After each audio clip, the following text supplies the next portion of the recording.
이재명 대통령은 미국과 남미를 순방하고 계십니다. 대한민국의 미래를 위해 쉼없이 뛰고 계십니다. 이번 순방은 단순한 외교 일정이 아닙니다. 한미 협력을 더욱 공고히 하고 그리고 중남미 국가들과 에너지 공급망 협력을 확대하고 대한민국의 새로운 성장 동력을 만드는 중요한 경제 외교입니다. 세계를 무대로 국익을 위해 뛰고 계신 대통령께 응원의 말씀을 드립니다. 집권 여당 민주당은 대통령이 해외에서 국익을 위해 뛰는 동안 국내에서 국정을 든든히 뒷받침해야 합니다. 대통령의 외교 성과가 당내 정치에 가려지는 일은 더 이상 없어야 합니다. 이번 전당대회 역시 누가 더 큰 목소리를 내느냐를 경쟁하는 자리가 아닙니다.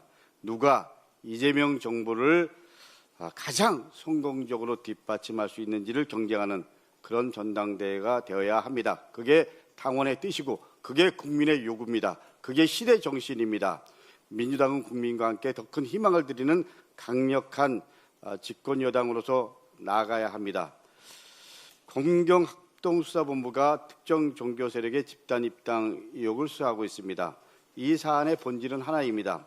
실제로 특정 종교 세력의 조직적인 당의 침투, 그리고 그것이 당원의 의사를 왜곡하고 당의 의사결정에 영향을 미치려 했는지 그것을 밝혀내는 것입니다.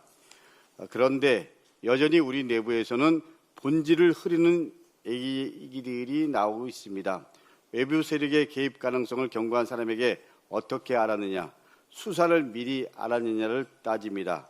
더 나아가 당헌 제84조 그리고 당규 제8호, 제9조, 제1항에 따라 특정 종교 세력 개입 의혹을 제기한 후보자를 즉시 조사하고 사실 근거를 제시하지 못할 경우 후보자 자격 상실, 제명 제소 그리고 형사 고발 등의 제재 조치를 취해야 한다고 합니다.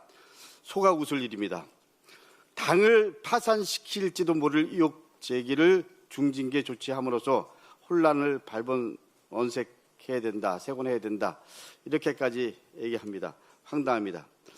해당 당원 당규는 선거 부정에 대한 제재 규정입니다. 특정 종교가 개입한 것이 사실이라면 그것이 선거 부정이지 그 의혹을 제기한 것이 어떻게 선거 부정이고 해당 행위입니까? 지금 공경합동수사본부가 실제로 그 정황을 확인하고 수사하고 있습니다. 근거가 있음이 확인되고 있습니다. 구체적인 정황들이 속속들이 드러나고 있습니다. 그런데도 의혹을 제기한 후보를 제재하자라는 것은 문제의 본질을 거꾸로 짚은 것입니다. 대체 그 이유가 뭡니까?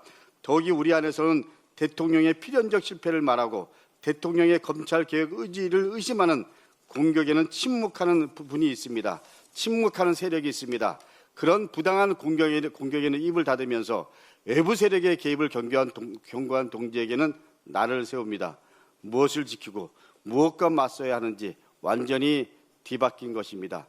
당의 침투에 민주주의를 왜곡하려는 세력과 이재명 정부의 성공을 흔드는 세력에 단호히 맞서는 것, 그것이 집권 여당 민주당이 지켜야 될 원칙입니다. 경고가 해당 행위가 아니라 침묵이 해당 행위입니다. 더 이상 침묵하지 마시고 그 침묵은 결국은 당원 여러분들이, 국민들이 심판할 겁니다.